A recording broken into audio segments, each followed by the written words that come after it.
El español es una de las lenguas más sensitivas, sensoriales y sensuales, pero no solo por la abundancia de palabras capaces de definir un roce, un sabor, un sonido, un aroma o una imagen, sino porque tenemos expresiones polisémicas intraducibles que cifran todas las sensaciones.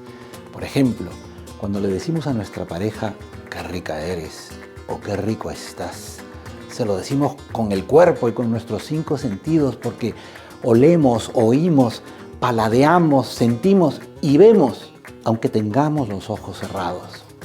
Es una expresión que mezcla juego, ternura, deseo, cariño y erotismo sin ser vulgar ni ser explícita, porque también podemos aplicársela a un bebé. ¡Qué rico eres! ¡Ay, qué rica eres! En cuyo caso estaríamos diciendo que la criatura es apachurrable y que está como para apapacharla. Sin embargo, algunos autores fueron capaces de elevar exponencialmente uno de los 5 sentidos a través de sus obras, y me hace ilusión destacarlos de una forma especial. Jorge Luis Borges no solo es el gran clásico de nuestra lengua después de Miguel de Cervantes, sino que además es el autor en español que más ha influido sobre la obra de poetas, escritores, periodistas, filósofos, científicos, traductores, artistas y cineastas de otras lenguas. No hablo de ventas, hablo de prestigio, emulación y universalidad, pues Borges solo admite la compañía de Kafka, Joyce y Proust, los 4 monstruos ignorados por la Academia Sueca.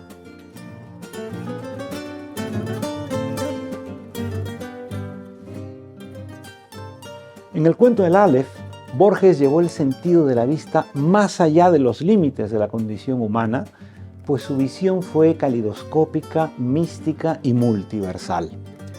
Por eso, antes de compartir su epifanía, nos advirtió: en ese instante gigantesco he visto millones de actos deleitables o atroces.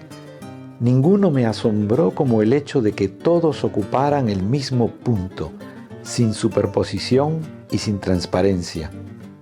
Lo que vieron mis ojos fue simultáneo, lo que transcribiré sucesivo, porque el lenguaje lo es. Tal cual, en apenas 2 párrafos, Borges creó un multiverso intemporal, la puerta de acceso a ese mundo y la forma de contemplar aquel caos.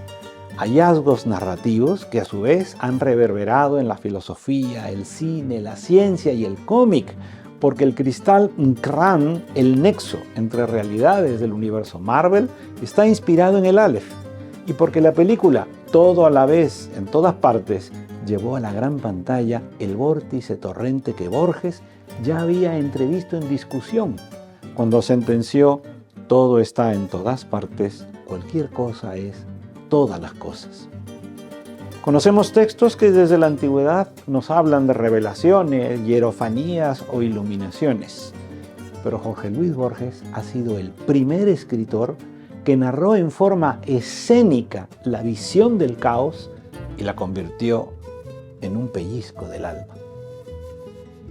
Por cierto, pellizco es otra expresión española casi imposible de traducir a otras lenguas porque no es solo sensorial. Es más bienhechora que la catarsis trágica, y la emoción que provoca tiene que ver con algo que es auténtico y al mismo tiempo inexplicable. Soy Fernando Iwasaki de Loyola Praxis Mundi para el Instituto Cervantes y todos los hispanohablantes que nacieron en otras lenguas, en la mancha extraterritorial.